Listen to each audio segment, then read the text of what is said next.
Good evening, folks. Give a warm thank you to the Denfeld Jazz Band before we get started. Thank you, folks. Thank you for the music. So welcome to Denfeld High School for Mayor Reinert's 2024 State of the City Address. I am Janet Kennedy, and I serve the 5th District on the Duluth City Council. As the 5th District City Councilor in my second term, it's an honor to stand before you today.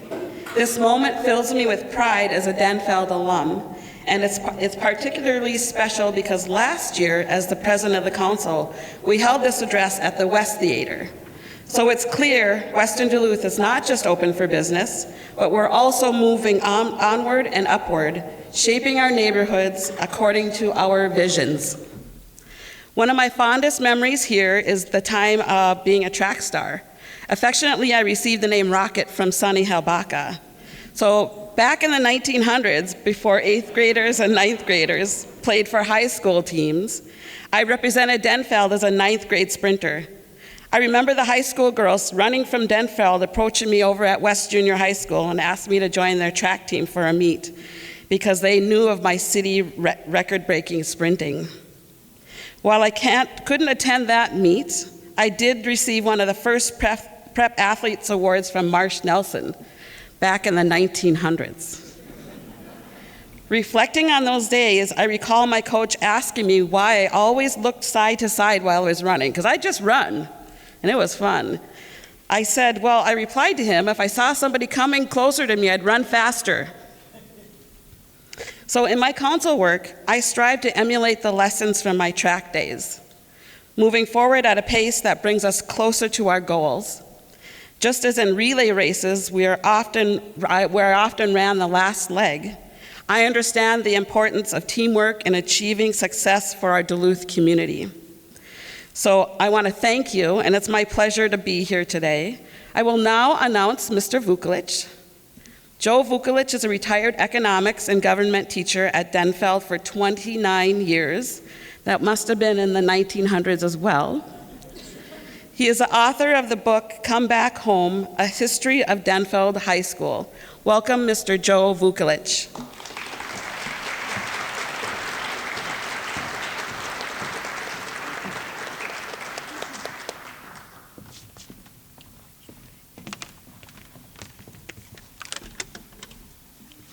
Good evening. Welcome to the capital of West Duluth.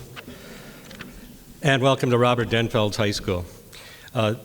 This is a great setting that the mayor chose because this high school is one of the only high schools in America whose namesake is from two individuals who were not from Duluth but gave their entire city and professional career to the city.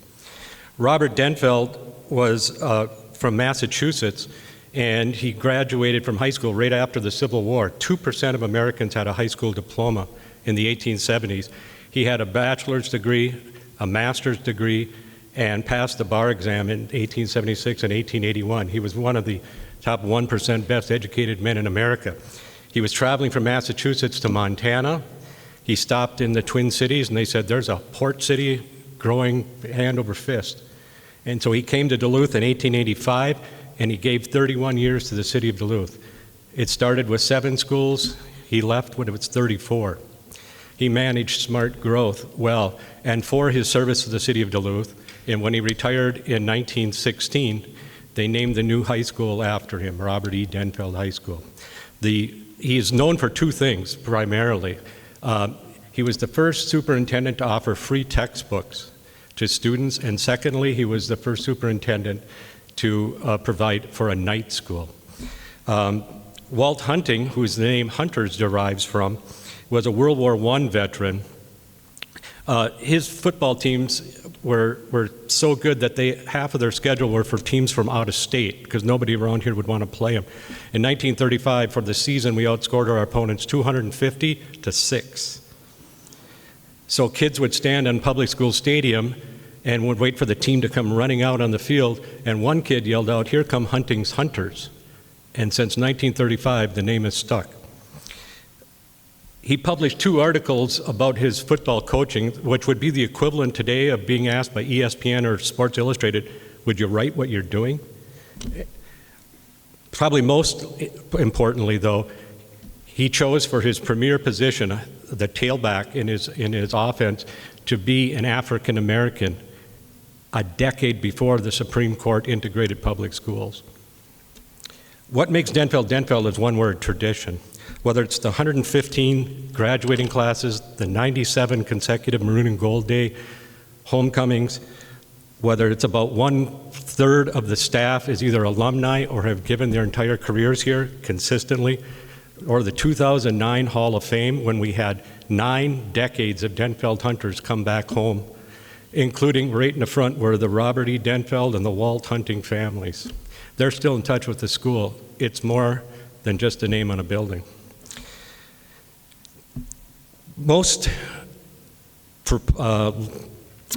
For posterity, probably the thing that's most important is Denfeld High School has the 2nd largest public endowment for college scholarships in America.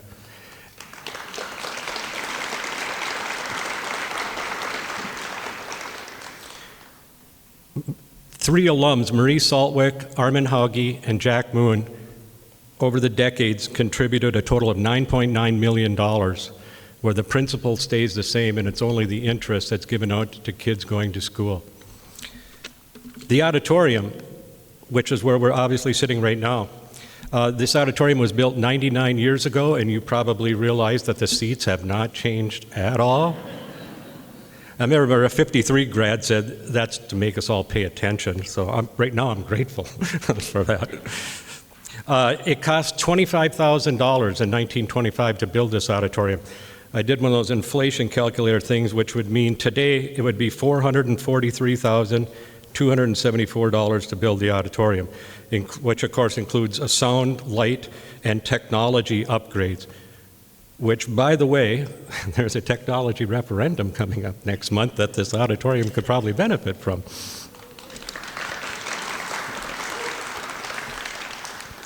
To give you an idea what the architects of this building thought, it was built for expansion, not to go around in a D, but to go up. When the red plan, the long-range facilities plan came, they checked it out and said, no, yeah, it could, but we're going to go a different way. But there was one thing about the auditorium, and I'll give you a quote that the architect said 99 years ago. This auditorium is planned on scientific lines with a bold floor providing a view of the stage from every angle with the seats arranged in a semicircle. It was treated with sound-absorbing materials to improve acoustical qualities. The auditorium is the only part of this building where no additions are planned nor wanted. They were pretty emphatic about, just don't touch it. I always said, the curtains haven't been cleaned since Coolidge was president. I don't think they meant that, but it's been cleaned since then.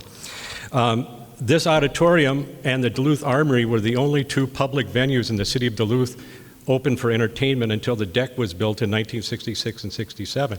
So from 27 to 67, the Armory and here were the major venues, and Denfeld's stage here has seen incredible celebrities. Vice President Nixon spoke here in 1954 against communism. Ed Sullivan was here. Johnny Cash performed here. The Ink Spots, Johnny Mathis. Time and Newsweek did an artist rendition of this for an oil and gas advertisement. And I haven't even mentioned about the legend of the ghost, which I'll just skirt right on by. That you can look in YouTube and Google for about that. The pipe organ, which is covered up right there, was paid also $25,000, and there's pipes that go behind these pillars on each side, and I'll give you the read there. The pipes give it the sound behind the archway. It's produced from music blowing a stream of air produced by a compressor in the basement through 2,000 pipes. It was officially dedicated to a packed house here when St. Paul's Hugo Goldwyn played an organ concert in June 1927. On the architecture there's a D with rose, which denotes the love the city of Duluth had for Robert Denfeld. There's gargoyles, because gargoyles were put on public schools, courthouses, and churches to try to drive out the animal and demonic instincts of humans. There are two women right up above me here. One is holding a harp, and she's denotes the music that is being played here. And there's a woman with a tablet with the Latin word historia, which means she's recording everything that happens in this auditorium for posterity. So, Mr. Mayor, your speech is being recorded in more ways than one. Thank you very much.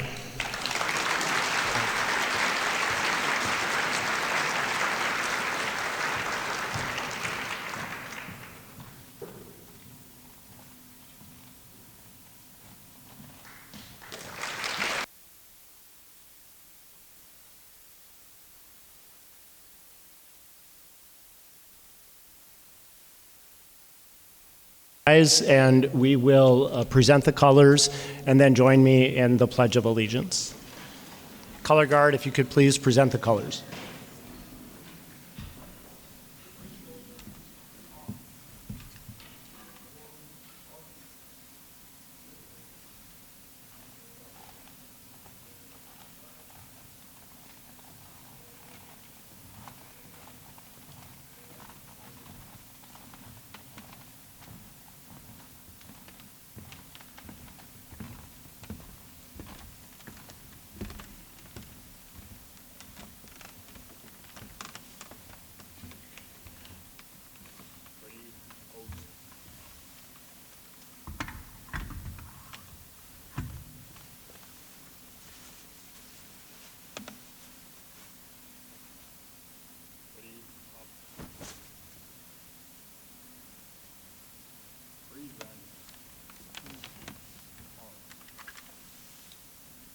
pledge allegiance to the flag of the United States of America and to the republic for which it stands, one nation, under God, indivisible, with liberty and justice for all.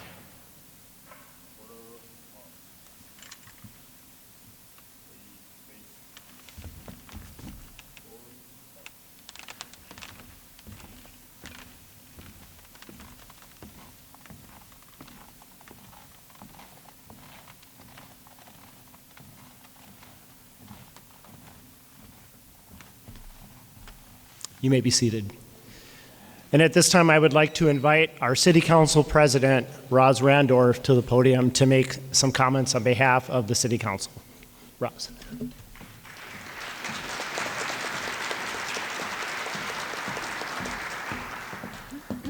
Thank you so much, Mayor. I'm honored to be here tonight at the State of the City address to represent the Duluth City Council as president, along with Vice President Therese Timonek. We have an incredibly dedicated group of 9 councilors that represent the interests and the well-being of all the people that live in this city. And I would like to recognize each of them by calling their names and welcoming them to stand. We have 4 at-large councilors: Vice President Therese Timonek, we have Councilor Eric Forsman, Councilor Azreen Owl, and Councilor Lynn Nephew. We also have 5 district councilors. In the 1st District, Councilor Wendy Derwachter. 2nd District, Mike Mayo. 4th District, Tara Swenson. And in the 5th District, we have Janet Kennedy. Please join me in appreciating them.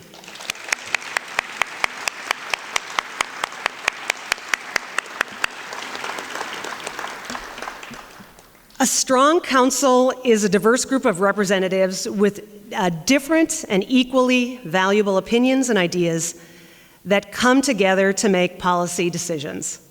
We ask tough questions, we listen, we debate with intention of finding and refining the ideas that are produced. We don't always agree, and that's expected and really okay.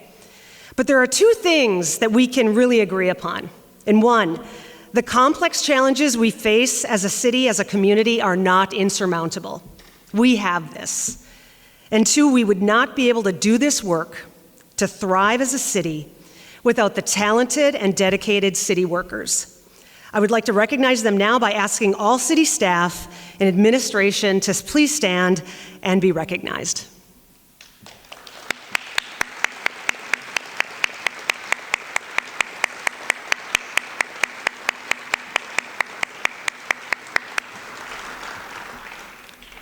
Thank you so much. As a council, we are ready to tackle the challenges that we face, to build upon the success that we achieve, and look forward to a promising future. And with that future in mind, I have the distinct honor to introduce the Mayor of Duluth, Roger Reinert.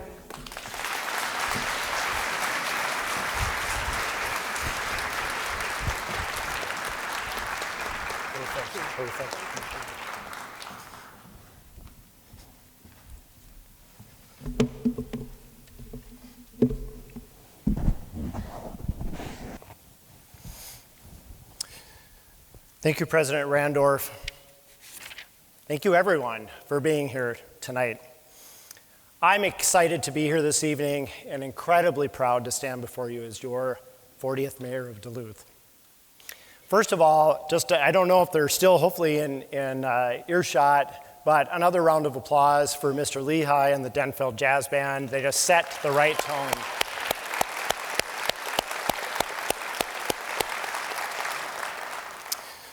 And a real note of appreciation to everyone at Denfeld who helped make tonight happen. Our staff have been here over the last couple of days. We were here all afternoon. I also want to just give a deep note of appreciation to 2 students. Mr. Rehnquist introduced me to Leo and Jaden this afternoon. Right as we totally unplanned came in, we were going to do our rehearsal, went to a room where Leo and Jaden presented me with wrapped me in a hunter blanket, which just seemed like the way to start all of today's activities and was incredibly meaningful to me. So to Leo and Jaden, thank you so much. You probably don't appreciate how much that meant to me. All right, we're going to see if we can do that without what I did at the News Tribune Forum last year. So if you were there, you know. I also just want to take a moment and acknowledge, again, all the city councilors that are with us. Appreciate your attendance. I know everyone's here except for Councilor Tomanek, who is out of town. Our other elected officials that are with us. I think I saw a couple county commissioners. I know our county auditor, Nancy Nielsen, is here. Also a deep note of appreciation for all of our city employees that are in attendance. I always say there is no city without city employees. They are the ones that do all of those things that we expect from local government. And I know we have a number of other key leaders that are with us in the audience today. And I appreciate your attendance and your partnership. I also know Mayor Gary Doty and his lovely bride, Marcia, are somewhere in the audience and have appreciated their friendship and their attendance tonight. And then I have a very special guest right up here in the front row, Mayor Dave Kleiss from St. Cloud, who drove up today to be with us. Mayor Kleiss has been so willing to allow me to reach out and connect with him as a peer. Dave, I don't know if you know, you're going to be a mentor if you haven't figured that out already. Now, his community clearly loves this guy. He recently delivered his 19th State of the City address in St. Cloud and is completing his 5th term in office. Last week, he announced that he will not seek a 6th term, and Mayor, just congratulations on the legacy of service that you are leaving your community. And I also want to give a special shout out to all of the ISD 709 school board members who are here. They held an April work session right here at Denfeld earlier today so that they could be present tonight, and I greatly appreciate that. And as Mr. Vukolich said, just a reminder that on Tuesday, May 14th, the school district residents will have the opportunity to consider a capital projects levy that will invest in upgraded classroom technology and curricula, digital infrastructure, and cyber and physical security throughout the schools. And I know technical investments right here in this amazing auditorium at Denfeld High School. So thank you, Mr. Vukolich, for telling us a little bit about where we are and why it's special. You know, I called him, I hadn't met him before, chatted a minute about what I was hoping he would do and kind of telling us about Denfeld. And in about 30 seconds, I'm like, yep, you're the guy. Yep, without doubt. So I chose Denfeld to be the location for my first State of the City with intention. I live on the west side of town, and while I don't have kids, if I did, they would have been Denfeld hunters. And as you've heard, it's an incredibly historic part of our community, the bedrock and foundation of the city of Duluth. And it really, I think, represents an important part of who we are as a community. And much like there's some magic and symbolism around this location, there's also some magic and symbolism around the 100-day mark. You know, that 100-day phrase is often used within the context of elections and inaugurations. And at my inauguration, I told you we would have this conversation now. And having lived through the first 100 days, I understand why now is the right time. Before I took office, I also told the public that we would approach this transition in 3 phases over the first year. The first phase involved some big changes on day 1. 4 critical positions were transitioned.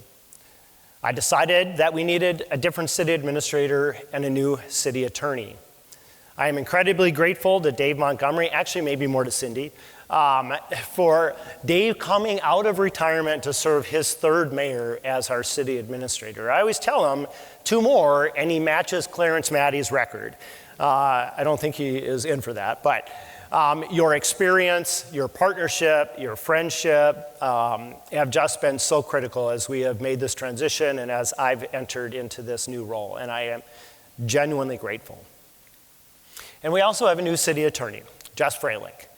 You know, Jess and I had never met, but her name kept getting offered to me as I was preparing to come into office. You know, Jess has, and she doesn't like it when I do this, but it is so true. has the ideal mix that you want in a city attorney. She has a background as a county prosecutor. She has a private practice transactional background for all that contract work that we do. And she came to us out of the 6th District where she was a judicial referee. You put those overlapping Venn diagram circles together and that is exactly who you want in a city attorney. So thank you, Jess. You have gotten in and gotten immediately to work, and I am grateful for your partnership on such critical issues that we have. And my appreciation to the City Council. You supported these early executive decisions, and I know that maybe wasn't easy for everyone. Together with these new city leaders, we spent January working on routine city business that had been on pause since the election. Some necessarily, some thankfully, and some unfortunately. But this team jumped in and we got the machinery of government moving again. I also want to mention that in this organization of almost 900 people, there are 2 positions that are dedicated to support the work of the office of mayor. And on day 1, I also transitioned those 2 positions. Now, consistent with what I told the public back then, I held them open for the last 4 months.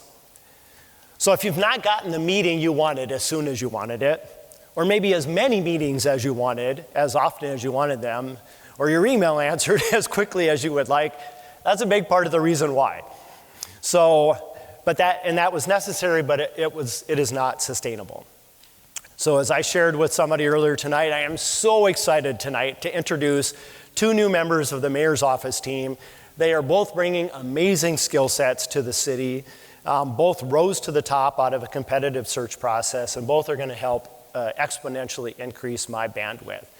So Jessica here is going to be our new team member who's responsible for external and internal communications, our community events, and how we market the city of Duluth as an organization.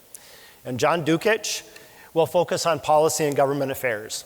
He will build relationships with our state and federal delegations, our other governmental partners, and also help tackle complex policy problems, like why we have a snow emergency that our plow drivers say don't use. John, we got to figure that out. Both Jess and John will also help solve our everyday problems involving city government, good old constituent service work. They begin on May 6th, and I cannot wait. And again, I appreciate the City Council for their support in filling these 2 positions earlier this week. Now, these leadership changes were phase 1. Phase 2 is underway now. It's a hard look at the infrastructure of the organization. How do we best align human and fiscal resources to deliver on our priority core city services? And Dave Montgomery is leading on this. We are challenging our internal teams to challenge complacency and stretch the boundaries of our comfort zones, especially around how we support the big issues we've articulated as community priorities. We can't just keep doing what we've always been doing. Our best learning and growth comes when we are outside of our comfort zones. And at the same time, we are working hard to shape a high-performance leadership team to tackle these issues and our internal functions, to not just identify problems, but also the right fit solutions. And we need to instill that as a culture throughout the entire City of Duluth organization. This is phase 3. And I anticipate, in transparency, it will take the entire first year. Developing our first budget will be a big part of that process. And believe it or not, that internal work for the 2025 budget begins next month. So here we are tonight at the 100-day mark, as I said to one of our reporters, plus a few, to talk about what has already been done and the work that lies ahead. Now, I want to add that the 100-day mark means something in an organization, but it also means something when you're the new employee. HR and staff development professionals talk about the 5 stages of worker development. You know, when you're new in a role, you initially don't know what you don't know. And then in time, and hopefully not too much time, you figure out what it is that you don't know. So now you've moved to that great phase of, well, now I know what I don't know. And that's where I'm at. And I would love to tell you that I have all the answers, but that would fundamentally be dishonest, and I'm unwilling to do that. Instead, what I will talk about tonight is where we are headed, why that is important, the actions we have already taken, and the work we have yet to do. And I will also offer you some really big things in each of the areas I want to touch on, things that we could do that would actually move the needle. And then I will finish this evening by inviting our entire community into the work. So we spent the past year talking about 5 big issues. Now, they may not have been your individual issues, but without doubt, they were the issues of the 2023 election. Housing across all income levels, growing our commercial tax base, streets, which I usually put in all caps with exclamation marks, downtown Duluth, and affordable property taxes. We also talked a lot about the need, the critical priority for the city to focus on city things, those core city services that only local government does, and when we don't do them, no one else does them for us. Streets, utilities, public safety, our parks, our libraries. Friends, these things are must-dos, and everything else is a nice-to-do. My singular focus as your mayor is this: effective and efficient core city services at a tax rate we can both afford and sustain. Everything I talk about tonight will tie back to this top-line guiding principle. Now, these big issues do not live or operate independently, and one of our failures has been to treat them as one-offs or challenges that only live in the present. As we think about the way ahead, we have to become much more strategic, and we have to become much better systems thinkers. We have to continually challenge the tendency towards quick fixes, and instead ask ourselves, how can we actually move the needle? The former might feel good in the moment and score some better political points, but the latter is the better long-term investment in our community and for our future. So let's dig in. Our first issue is housing. Friends, we have to grow our population. 0.5% in the last decade, 0.5% is not growth, it's stagnation. And stagnation leads to decline. But in order to grow our population, we have to get incredibly serious about housing. Rental and for-purchase options across all income levels of various types and located throughout our community. Because the census data is clear. People are coming to our region, they're just not coming to Duluth. The critical problem is that our housing market is stuck in the middle. Those who have the means overpay or overrent for the options that are available and already exist. This puts downward pressure on the existing housing stock, resulting in a growing population in need of affordable housing. We have too many lifelong Duluthians who can no longer afford a home in their own hometown. I spent a lot of time talking about this dynamic in the conversation we had last year, but don't take my word for it. Just last month, the Minneapolis Fed published an article that says the exact same thing. Seriously increasing inventory makes a difference, and not over years, but over a relatively short period of time. It increases access, decreases purchase and rental costs, and relieves pressure on the affordable and ultra-affordable stock. Minneapolis has produced new housing across all income levels at a rate 3 times the national average, while simultaneously holding down purchase and rental costs. Now, I want to acknowledge, and I think he's here, right here somewhere, Director Chad Ronchetti and his staff in Planning and Economic Development. Chad and I talk on a daily basis because his department is the engine in City Hall. It pays for City of Duluth operations. His team owns housing, commercial growth, and economic development. Everything we do or want to do starts there. In the first 100 days, we have already made the Lot D and Wharf development a legislative priority. Our goal is sufficient bonding funds to secure the seawall, preserve Superfund work in the adjacent slip, and get underway in the commercial, retail, and residential development on that site. We announced the development, and I was just told today, an expected groundbreaking in June, of an entire new neighborhood on the former Central High School site, the Incline Village project. And just last week, we broke ground on the Lakeview 333 project downtown. These projects alone will add over 2,100 market rate rental and for purchase options to the Duluth housing inventory. But there's more. We've also met with a developer looking at adding 230 new single-family homes in the Heights. We've had initial discussions for a complete redevelopment of the former West Duluth Kmart site that would include both housing and retail. We've continued to work with the developer for housing adjacent to the Lester Park Golf Course, not on, adjacent to. And we've worked to get the condemned Shoppers Wrap downtown demolished and to move forward on redevelopment of the First Street corridor for yet more residential housing. But the single biggest challenge facing us as we continue to actively pursue housing across all income levels is the upfront infrastructure costs. It's simply math.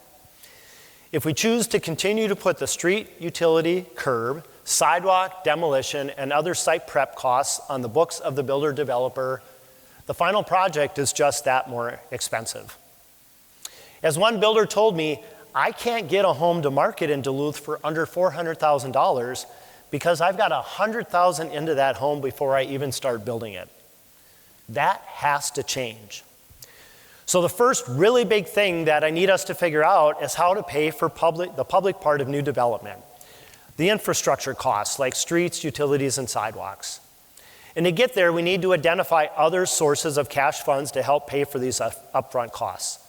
TIF and tax abatement cannot continue to be our go-to. Even when the but-for test is met, they starve local units of government, including the city, the county, the school district, of much-needed revenue, often for decades. We must better engage our Housing and Redevelopment Authority. Under Minnesota law, authorities function much like other local units of government and have many of the same tools. They are just more focused. So we need the Duluth HRA to be in the housing across all income levels business. You know, the last time we added an entire new neighborhood in Duluth, it was an HRA project. Single-family homes, most market rate. Some upper, some affordable. Mostly purchase, some rental. All done by the Duluth HRA, not the city of Duluth. But that was now 20 years ago. And today we need 3 more of those, at least. We need to be intentional about the use of our remaining American Recovery Act funds, those ARPA dollars. This is cash that must be allocated by the end of the calendar year. And counselors, I ask that you send it to DETA. Our Economic Development Authority. It's a board of 7 that currently includes 3 city councilors. You can ensure that these funds are used to support affordable and market housing with gap financing. You can reduce the upfront hard costs that literally prevent developers from getting projects out of the ground, and you can support the connected economic development. And we also must look again at bonding for these upfront costs. When we look at the development of 230 single-family homes, we can upfront those infrastructure costs and help get them off the developer's books. And then we get repaid as the lots are sold, and they will sell. It's a strategy we used to use all the time but haven't touched now in over a decade. And it allows us to use public dollars to pay for public infrastructure and to get housing and homes to market at a more affordable price. The second issue I want to chat about tonight is growing our commercial tax base, which we must do. Because when our commercial tax base isn't growing, our local property tax burden shifts to residential homeowners. And you know that. You've seen it. You've felt it. The average income in Duluth is $34,000 and an average household is $58,000. Today, that increasing residential tax rate is simply not affordable for most Duluth homeowners. So what's the solution? It's to grow our own commercial tax base. In Duluth, commercial property is about 30% of our tax base and has not measurably grown in years. Yet in Minnesota, because we have a progressive tax system, commercial property pays about 2/3 of the bill. So when it's not growing, the rest of us pay more. It's critical we make Duluth an attractive place to start and grow a business. And yet Duluth has a reputation as a challenging place to do just that. What this means is we incentivize the development that we do attract, And it too often means we lose out on those local commercial property taxes as a result, sometimes for as many as 30 years. Again, who makes up that difference? Existing businesses and existing homeowners. I am committed to being a partner and not a hurdle for our projects. We can do this while upholding our community standards reflected in zoning and building codes. We will grow together. We will enhance our city's affordability, and we will increase our capability to provide quality core city services that are both robust and affordable. Our motto in City Hall must be, how do we get to yes? Now, cultural change takes longer than 100 days, but we've already been after it. How do we get to yes? Staff know I say it all the time, and it's starting to show up already. That simple attitude change, articulated and reflected by our City Hall team to our external partners, makes a huge difference. Since taking office, we've had about a dozen meetings with investors and business owners who have expressed interest in Duluth. They've heard there's a different energy and a different tone, and they want to know more. How we talk about what we do matters. A local developer who I saw is here with us this evening said to me a couple weeks ago that he'd had this amazing interaction with City Hall. He said, I was asking to do something on a project and staff said, no, not that. And he said many times that's been the end of the conversation. But this time they said, how about this instead? That is how do we get to yes. Longer term, we have to work hard on the secondary and tertiary opportunities to grow our core economic sectors. Aviation, transportation, medical, higher ed, tourism. And let's not forget, while we're here in the western part of our community, our rich manufacturing and natural resource history. Duluth, over time, has been known as a place where we make and deliver things. These are economic sectors where our primary businesses, from the port to the airport to the hospitals, have deep roots and are doing well. But we must ask ourselves, where are the follow-on businesses? The things we would expect to find in each of these economic clusters. That is our economic development low-hanging fruit. Take the medical industry, for example. Between Essentia and St. Luke's, we have the smartest, most talented providers in multiple states. We deliver the best care anywhere. And we're working on adding a University of Minnesota Medical School to the mix. But where is the related research? The procedure development, the product development? Where is our mini bio-life science alley? Where is our medical district? That is an opportunity. So whether it's attracting new businesses to Duluth, growing our own, or expanding what we already have, our secondary and tertiary business opportunities related to those existing core economic sectors is our way ahead on commercial tax-based development.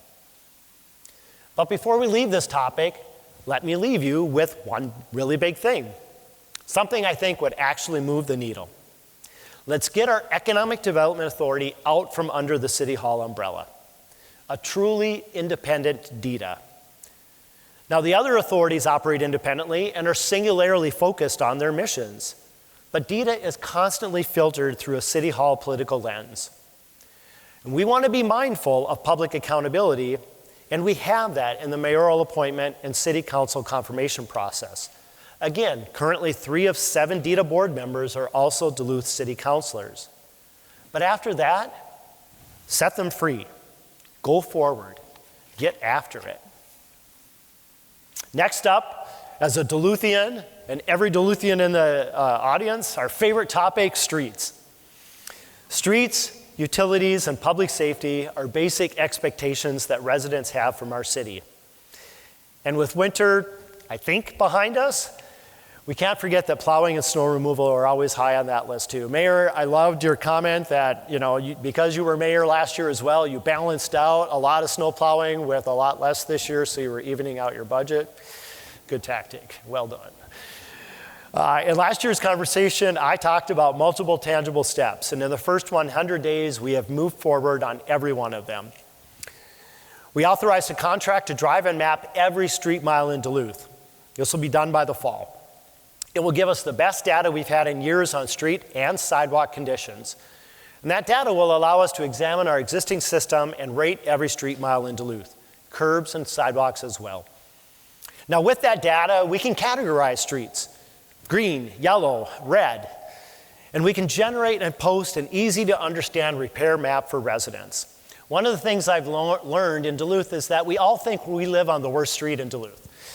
But when you go out and campaign at-large councilors across the entire city, you end up sharing with folks that your street's not actually that bad, you know, when you rate it against other streets. So I think having that shared information is helpful.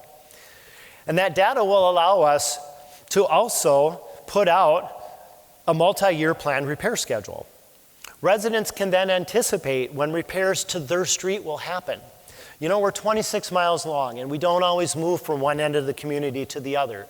We know our street, we maybe know our neighborhood, but we don't know that, you know, when we live west, we think all the streets in east are great. And when we live east, we think the streets in west must be getting the attention. When we share that information, we'll have a better picture. And as with most things in life, not having information, not knowing is the worst. That data will also allow us to ask ourselves if every street mile still needs to exist. Are there connectors and access points that no longer serve a purpose? Any reduction in existing inventory means funds we already have can better maintain the rest. This data will also allow us to help do a better job with clearing sidewalks in the winter. This had to be right up there with issues I heard about last year. Our teams will have the information necessary to develop snow removal strategies for busy streets and determine where and how best to store snow in heavy snowfall winters. Now, we tend to measure street success by the number of miles we do each year. It's an easy metric, but is it the right one? Or more accurately, is it the only one? Because in addition to building streets, we have to actually maintain them in order to prolong their usable life. So who had tar snakes on your state of the city bingo card tonight? Tar snakes are those things we use to seal cracks in asphalt. Water and ice are the enemy of streets, and just as those elements over time turn mountains to sand, they destroy paved streets. So come this summer, in addition to filling potholes, for the first time in years, we will also be out crack sealing. I am super excited about this, which tells you I'm a little bit of a geek, but also that I'm genuinely passionate about core city services. And I've already told Director Benning, I am getting out there and I'm going to help put those down because they are significant to us helping to prolong the life of streets. Prolonging the life of streets also means not doing a street overlay when a complete rebuild is actually the right thing to do. Overlays are relatively expensive, you get more total miles, and that surely scores more political points with the public. But the downside of an overlay when you actually need a complete street build is that next year you're digging a hole in that street because something underneath broke and needs fixing. Superintendent, we just had this happen in our own neighborhood. I hate when that happens, and I know many Duluthians do too. Staff recently asked me what was more important, miles or the life of a street? Because a mill and overlay costs about $240,000 per mile, while a complete street rebuild averages closer to $5 million. So it's easy to see why you get more miles out of overlays than rebuilding streets with the same pool of money. But what I said to staff at that meeting was, you're the professionals. You tell me what the right thing is, and I will go out and talk to the public about why it's the right thing to do. So we're on schedule this year to do about 19 street miles in 2024, but only 1.3 miles of those will be reconstruction. That schedule was set last year before I took office. Now next year you may see that number dip because next year we will spend 50% of our 2025 funds on full reconstruction versus 7% this year in 2024. Because that's what right looks like. And rebuilds and reconditions are expensive. Now I chose my words here carefully. I said may. Identifying additional resources for streets and utilities will be a priority in building next year's budget. 15 miles a year is a pretty good metric. With proper maintenance, the lifetime of a street mile is 30 years. So if we could sustain 15 miles a year over 30 years, we would cycle on a timely basis every street mile in Duluth. Overlays when we can, reconditions when we should, and complete rebuilds when we must. But somehow, we have to find a way of inverting our current model. We spend most of our street money on building and not nearly enough on maintaining. Our goal has to be a model that has us spending most of our money on maintaining and a smaller percentage on rebuilding. To our county partners, that's what the county does, and you do it well. Duluthians, if you live anywhere near where a county road meets a city street, you know these two models are different.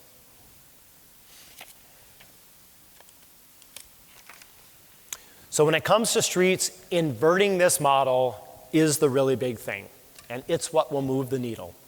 That's why we continue to explore bonding against our half-cent dedicated street sales tax.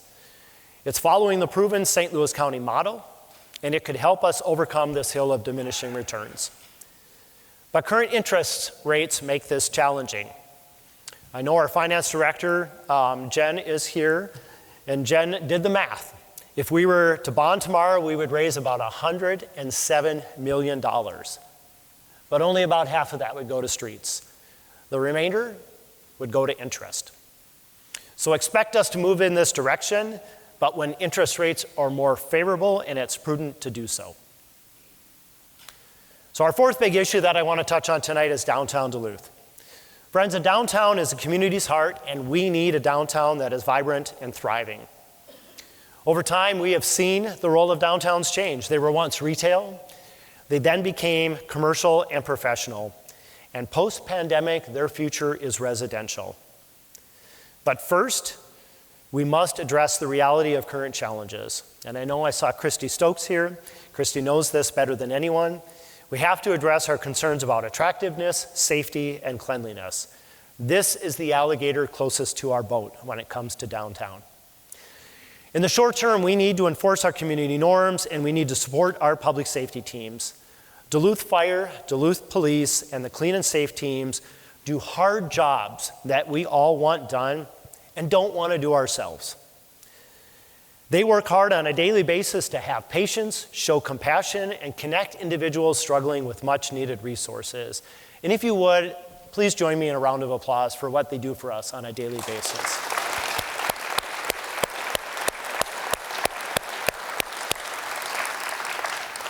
As with all of our city teams, sometimes they just need to know that they're supported. Christy knows on May 8th we'll have what I would call an all-hands meeting about downtown public safety. I'll make a few comments, Chief Sanoa will speak, Attorney Freilich will speak, and they will repeat much of what you're hearing tonight.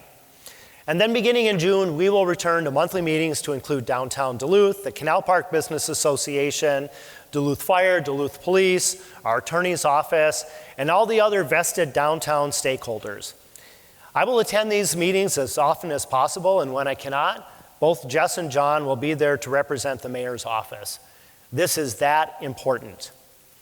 This will be a regular opportunity to share concerns, get updates, and collectively hold ourselves accountable for progress.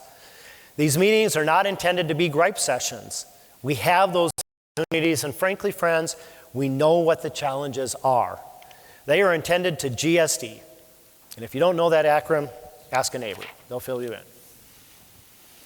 We must be better coordinated. We must communicate better. We must have a space where all downtown stakeholders can share challenges, get regular updates from law enforcement and our service providers, and also be active parts of the solution. And in the first 100 days, we have also taken multiple practical, tangible steps to make a difference downtown. These include extra foot patrols in the street, on the street, and in the skywalk. I hope you've seen this more visible presence from our public safety teams. Attorney Freilich has prioritized funding a 5th criminal prosecutor within her office, setting priorities that meet our community expectations, and frankly, meet the expectations of the women and men we ask daily to go out and enforce our laws and ordinances. Attorney Freilich and Chief Sanoa are reviewing the changes made by the legislature around recreational drug use and related drug paraphernalia.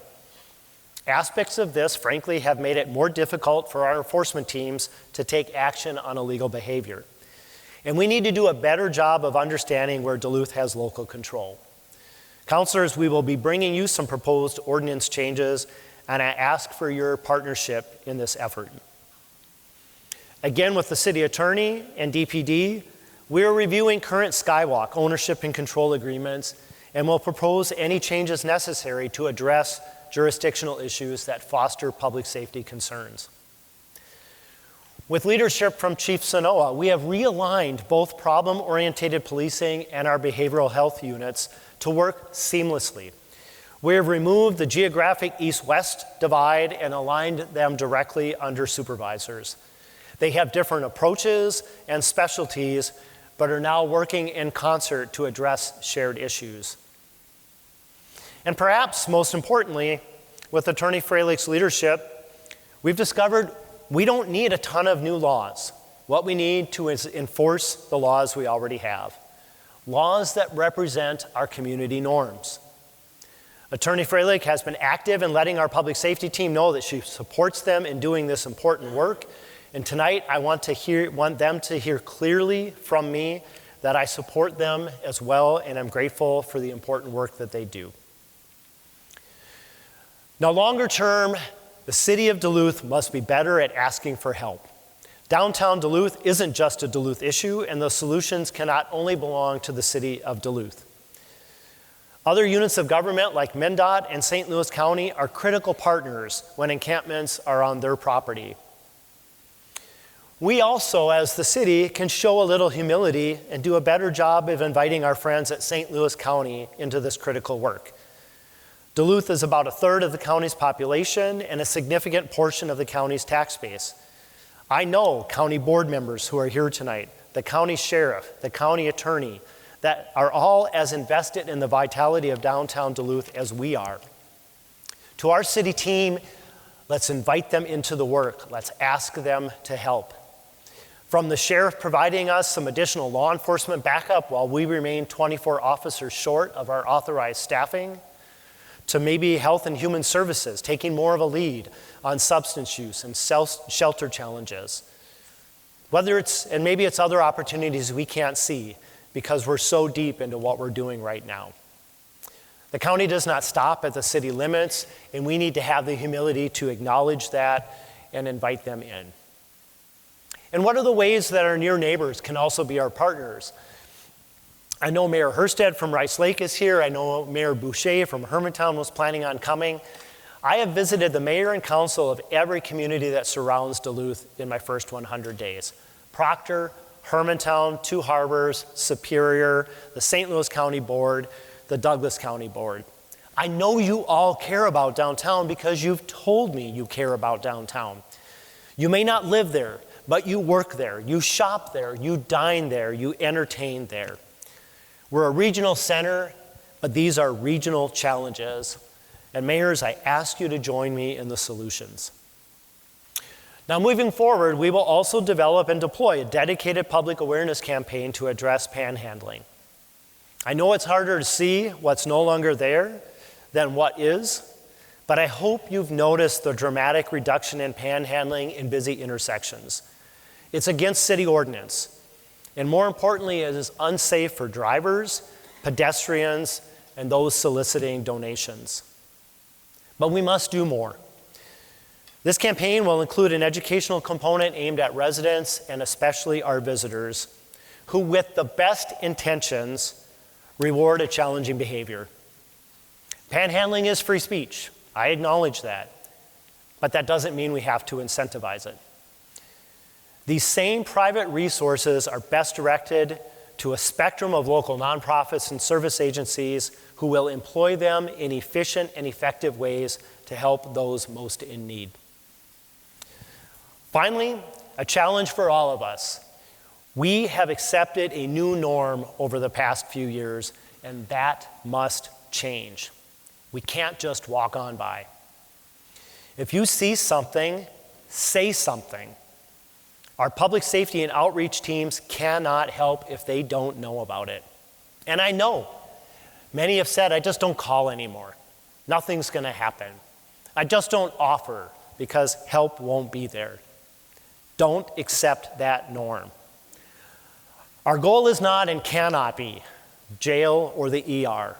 Neither are effective, nor are they affordable. But we are actively pursuing an engagement model. And it may take multiple attempts, but our folks are committed to getting people the help and resources they need.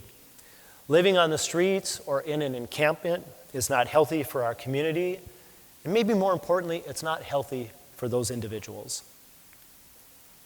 So allow me to close by saying a few words about the one big thing that will make the most significant difference downtown: residential housing, and lots of it.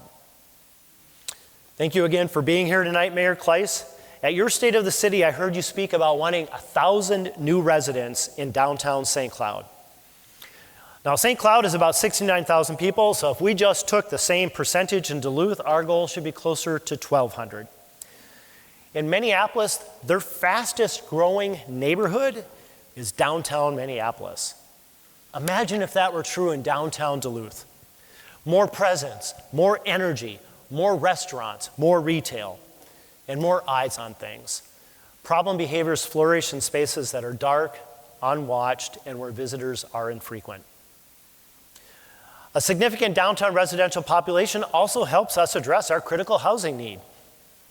Creating opportunities for empty nesters, dual professional no-kid families, and young professionals opens up other existing housing. I'm a great example. It's just me and a dog, Leo, living in a 3-bedroom, 2-bath hillside home. So from Brian Forcier's work on the Ordine to getting the new Lakeview 333 project moving again, to envisioning a new multi-story building at the site of the current library that will include housing, retail, and a public library with adjacent community and service space, focusing on downtown residential development helps directly address our housing challenges. It creates housing across all income levels. It grows our commercial tax base, and it helps lower every Duluth homeowner's individual tax bill. Most importantly, it is the game changer when it comes to downtown Duluth. So the fifth of our 5 big issues is affordable property taxes. And any of us who ran last year had this discussion over and over and over again. Now, it's important to begin any discussion about property taxes by setting the stage. My team used to call this Teacher Roger. Not every dollar you pay in property taxes goes directly to the city of Duluth. I know folks think it does, it doesn't. From your annual property tax bill, the county gets about 41%, the city gets 29%, the school district gets 26%, and the remaining 4% goes to various entities like the Port Authority, the DTA, and the HRA. So the city gets just under 30%. Still, that's not nothing. In 2016, the City of Duluth General Fund was $80 million, and in 2024, it's $111 million, a 28% increase. In 2016, the city property tax levy was $24.2 million. In 2024, it's $45.2 million. That's a 46% increase in the city property tax levy over just the last 8 years. Now, it is reasonable for us to pay property taxes. Through them, we buy things we could never purchase individually: a street system, a school system, fire and police services. But property taxes must be affordable and they must be sustainable. And that is frankly no longer the case for far too many Duluth homeowners, especially those on fixed incomes, the retired, our elderly neighbors, the disabled, our veterans. And if you're a renter, you may not be paying that increase directly, but you're seeing it in the sharp increase in your rents. The political reality is that I inherited a budget that had already been set. The city administrator and our finance director, Dave and Jen, had been hard at work scrubbing the budget to determine must-dos and nice-to-dos. We intend to bring the city council several budget item changes that better reflect our core city service priorities. We are stewards of these public dollars, and they are not infinite. And we will have to make some difficult choices about what we should be doing and how best to afford it. It does no one any good for us to be a mile wide and an inch deep. Instead, with these budget item changes in the 2025 budget we will develop, you will see a focus on doing less and resourcing it better. Now, I've never been a no new taxes guy, and you can easily see that in my years of elected service. But I have been a fan of responsible stewardship. Again, we've seen a near 50% increase in property taxes in the last handful of years. That is not affordable, nor is it sustainable. So tonight I am announcing that our 2025 budget will hold property taxes for the city of Duluth flat for the first time since 2014, in over a decade. With the exception, thank you. With the exception of capturing the new growth increment, which is usually about 1%, there will not be a local property tax increase in 2025. Now, I want to be clear on this point. That does not mean not ever. That is not realistic. But it is time to pump the brakes a little. And inside City Hall, it will force us to have difficult conversations about must-do versus nice-to-do. Now, when it comes to the city budget, I've saved some exciting news for last. We have amazing folks working for the city. That's true. It's not the exciting news, but it is very true. We have amazing folks working for the city. You know, every month I'm doing donuts with our employees because I love donuts and it's a great way to meet the employees. I've met probably a third of our 900 staff, so I have a long ways to go. But these folks are dedicated to our community. They are passionate about providing good public services, and they are committed to the city of Duluth as an organization. And I really want to say thanks for letting me know when you see that too. I love sending what in the Navy we call a Bravo Zulu, a great job email or a handwritten note when I hear that staff have done really amazing work, especially when it comes from a resident in the community. A great recent example. In the big snowstorm we had in March, one of our city plow drivers was plowing their route, saw an elderly woman that had fallen at the end of her sidewalk because she was trying to put her garbage out.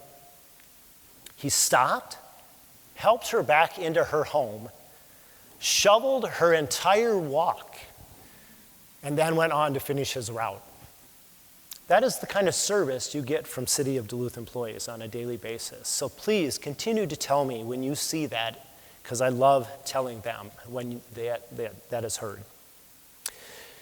But some of our real unsung City Hall heroes are in city finance. Again, I'm a little bit of a geek. Like, these are my folks.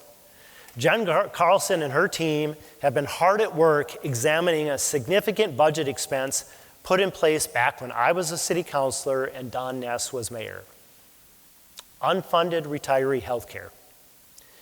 This was a bargain for benefit that over time grew into a liability that threatened to bankrupt the city. Mayor Ness took it head on. Ironically, in his first tour of duty, Dave Montgomery was here for that work as well. And they found solutions. A reminder that we can do hard things with solid leadership. Union contracts, our unions were partners in this, and contracts were negotiated to move from defined benefit to defined contribution. And we began setting aside roughly $9 million annually into a dedicated trust fund to afford this liability. So here's the really big thing when it comes to taxes in the general fund. We're there. The unfunded liability is funded. A problem that 20 years ago couldn't be solved. Yeah, that is huge.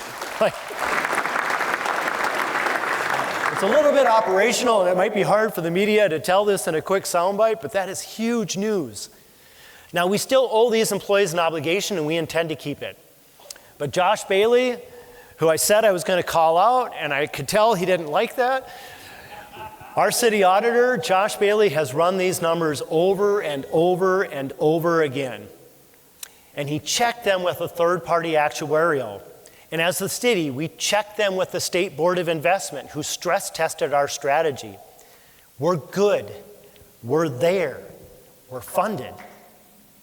Now, we're still going to take a fiscally responsible approach and assume a conservative 4.5% return on trust fund investments. And we're going to continue budgeting an annual cash contribution from the general fund. but it will now be $3.5 million annually to pay retiree claims before we expend trust fund resources. And at the end of the projected liability period, we still have $27 million remaining in that fund. So congratulations to whomever is the future mayor who inherits that budget windfall. But in the meantime, what does that mean? It means we free up $4.5 million in the general fund, starting in 2025 on an annual, ongoing basis. Let that sink in for a minute. Wow. So councilors, in May, we will bring you the ordinance language necessary to begin implementing these budget changes. And tonight, I publicly ask for your support. Now, I realize that before we leave tonight, there are going to be 1,000 suggestions for spending that money. But I ask the people who are smart enough to find those funds the same question I ask all our staff. What's the one really big thing we could do to actually move the needle on core city service priorities? Their answer? Without hesitation, a combined maintenance facility. Now I know, as boring as it gets, right? But to borrow from an ad I saw recently, you know what's brilliant? Boring. Boring is the unsung catalyst for bold. It's the starting point for all the unboring things we do. Boring is smart, it's dependable, and it's steady. All the things you want from your city government. The things we do shouldn't make headlines. They should just work. And as Governor Tony Evers in Wisconsin told me when we had a chance to meet in January, boring wins. So here's the deal. Right now, we own 4 separate maintenance facilities, and all of them are in need of repair. And some of them are in desperate need. Just ask our parks maintenance folks. And even with 4 facilities, we end up parking brand new equipment outside in the ice, snow, rain, and cold. Now, I don't have a garage, but I'm guessing many of you do. Why? Because you wouldn't do with your cars what we do with millions of dollars of city vehicles and rolling stock. Park them outside. It's not good stewardship of those invested tax dollars. So a new combined facility may be boring, but it gets us indoor storage for our vehicles and rolling stock. It gets us a safe, clean, and functional space for city employees who operate those vehicles. And it gets us a safe, clean, and functional space for city employees who maintain those vehicles. It also gets us both financial savings from combining multiple separate operations, and it frees up existing staff positions. So in the end, it saves money and it saves people, both of which we will put right back into streets and utilities. More miles of streets, more street maintenance staff, no additional ask of the taxpayers. That, my friends, is system thinking. It's doing the right thing, the big thing, moving the needle for years to come. So those are the 5 big issues that I wanted to give you an update on because we spent a lot of time talking about them last year. But as we wrap up tonight, I want to talk for a minute about how we will measure progress. Again, in the last decade, we only added some 400 new residents to our community. 400. We grew by 0.5% in 10 years. While regional centers around Minnesota grew at a rate of 10%. In communities around Duluth, what I call our near neighbors grew from 7 to 14%. Why? In part because we're missing a growth mentality. Well, my friends, we must grow. If you're not growing, you're stagnant. And if you're stagnant, you're declining. It's just a matter of how quickly or slowly. As I mentioned earlier, I had the chance to attend Mayor Kleiss's State of the City in St. Cloud at the start of April. Mayor, one of the things you said really struck me. I was taking notes. He said, as mayor, it is my job to set the impossible goals. And then it's our job as a community to meet and surpass them. Duluth, in 2023, our population was 86,875, and that number essentially hasn't changed in 3 decades. Yet at one time, we had almost 107,000 people, and we still have the space and, frankly, maintain the infrastructure for that many. My impossible goal for us is that by the 2030 census, our population will be over 90,000 people. The last time Duluth was over 90,000 people, 1980. Almost 50 years ago. Back then, we were the 3rd largest city in the state of Minnesota, behind Minneapolis and St. Paul. Today, friends, we are 5th, behind Minneapolis, St. Paul, Rochester, and Bloomington. And to be honest, we're about 700 residents away from being surpassed by Brooklyn Park and falling to 6th. Duluth, along the way tonight, I've given you different ways that you can measure progress and hold our city team accountable.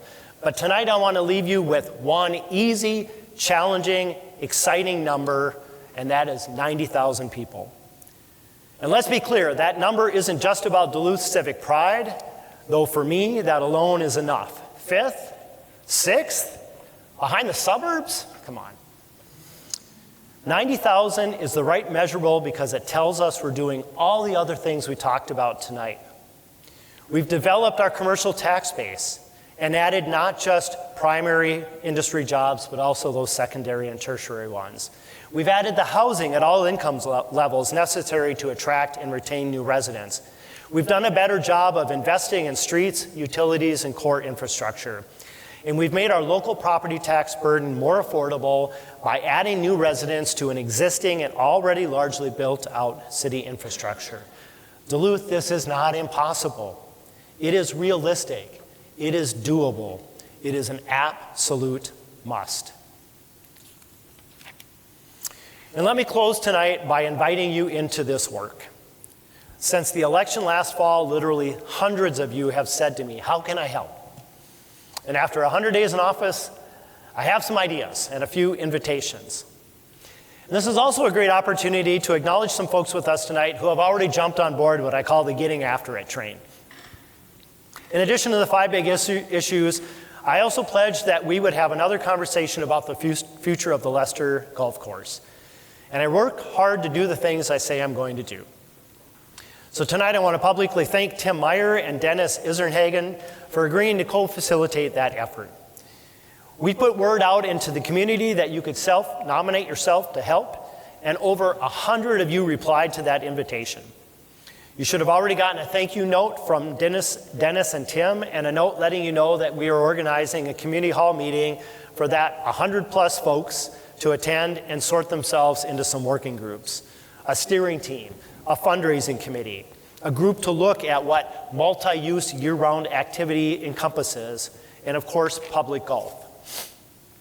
That meeting has been set, so mark your calendars now. We'll be getting together May 23rd at Duluth East High School. Thank you again to the school district for hosting an important community function. I also said last year that when elected mayor, I'd put together a working group to investigate and form the new RFP for the future of the millions we collect each year in annual tourism taxes. And I want to give a sincere appreciation to Karen Pionk, the general manager of the Sheraton Duluth Hotel, who's taken on that task. In March, there's a round, yes, Karen's amazing. Thank you, Karen. In March, we announced an amazing cross-sector and geographically diverse team who has already held several meetings. They will define the parameters for future marketing contracts, as well as a new contract with Visit Duluth, our destination marketing organization. But how about you? How can you help? For the folks here, I know many are watching the live stream tonight, I would ask you first, what are you passionate about? Whatever it is, there is a place for you to make a contribution. Do you love policy? Volunteer to work with John. Are you passionate about taxes and the budget? Give Dave a call, maybe an email. I'm not sure what he prefers. Do you love our kids? Volunteer to support youth programs and activities in our neighborhood parks. Volunteer to help repair and maintain our neighborhood community centers. The city cannot, nor should it, do everything. We need your civic spirit, We need your help. You know, to that guy who told me last year he had mowed in a neighborhood park because we hadn't done it yet and got a letter telling him that if he did it again, he'd be fined, not on my watch. The mail you get will be a handwritten thank you note from the desk of the mayor. To the neighborhood group who told me they wanted to adopt their community club and were willing to donate the materials, the cash, the sweat equity to fix it up, only to be told no, not on my watch. We need your financial and personal investment. But to be clear, I acknowledge we as City of Duluth have some work to do. Right now, we make it difficult to volunteer to help with the work of the city. Too difficult. John, we're going to figure this out. We're going to decide what needs to be changed, and then we're going to do it. I also want to invite you to consider serving on some of our boards and commissions. But here again, first, we have some work to do. We have a lot of boards and commissions, 39 to be exact. Rochester has 19, Mayor, if I counted right. St. Cloud has 21. In Duluth, we have 39. Every one of them requires staff to draft agendas, type up minutes, attend meetings, and follow up on requests for information. Staff folks we frankly don't have. And an honest assessment shows that about a third of them are in the green. They have a vital mission, no vacancies, a waiting list for applications, and they're functioning well. About another third are maybe in the yellow. They would benefit from some mission clarity and filling a few vacancies. And to be honest, another third are in the red. They don't have enough members, they can't get a quorum, they can't have meetings, and their mission and purpose is either evolving or unclear. So here I will make my final ask of the City Council. Let's look at where we can align and reform our city boards and commissions. Let's make good use of our citizens who want to be involved. Now maybe we can't reduce the number in half, and maybe in the mix we even create a new one, something like a transportation commission to have input on streets and sidewalks and bikeways and paths and our trails. But surely we can reduce the number. That doesn't mean the space for important issues goes away. It means they all have clear and vital missions. They are full with no vacancies and multiple applicants waiting to serve, and they are all functioning well. The City Council made many of these, and so I invite the City Council to take up this challenge. You're the right body to lead on ensuring that each one of our boards and commissions is in the green. And finally, for all of us as residents, we're entering the spring cleaning season. And in keeping with my mantra of see something, do something, I want to invite you to join me in adopting a corner of our beloved city. And here are a few specific examples. Next Saturday is Clean Your Creek, and you can go to keepduluthclean.org to sign up. I'll be out there. It is wet, it is muddy, it is fun. Come join me. You can also join the Adopt a Drain program. It's super easy. adoptadrain.org. Just go type in an address, and it will show you storm drains near that address. Most in Duluth are still in need of someone to check on them a couple times a year to clear leaves, trash, and other debris. These storm drains flow directly into our local streams and often directly into Lake Superior. So without a little TLC on our part, they just become conduits for trash and pollutants. And then over the next few weeks, I also ask that you take an afternoon and just walk your neighborhood. Pick up trash. Fix it, clean it, freshen it up yourself if you're able. Let us know if you can't. Maybe even connect with your neighbors and maybe meet some new ones along the way. Duluth, when we care, others will notice. And when we care, others will also care. I appreciate your time tonight, your attention and your patience. I know this has been lengthy, but at 100 days, I believe this is the content our community has wanted, and it's certainly the content our community deserves. I'm a person of faith, so when I say this, I literally mean it. God bless our Duluth.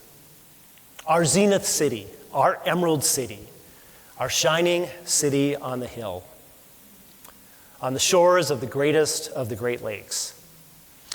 We each have been placed in this place at this time to do what we can with what we have to make our beloved Duluth a strong, vibrant, and thriving community, not just for ourselves today, but for the Duluthians yet to come. I'm in, and I hope all of you are as well. So let's get after it. Thank you.